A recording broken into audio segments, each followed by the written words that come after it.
நாகப்பட்டினத்தை அடுத்த பாப்பாக்கோவில் கிராமத்தில் அமைந்துள்ள பாப்பா ஊர் ஹாஜா ஷேக் அலாவுதீன் வலியுல்லா தர்கா அமைந்துள்ளது.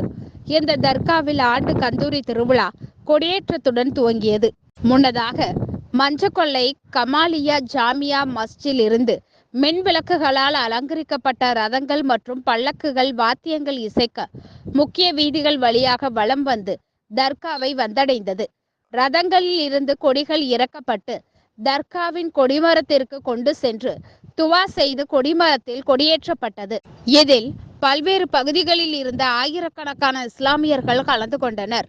விழாவின் முக்கிய நிகழ்ச்சியான சந்தன பூசும் நிகழ்வு வரும் 26ஆம் தேதி நடைபெறுகிறது.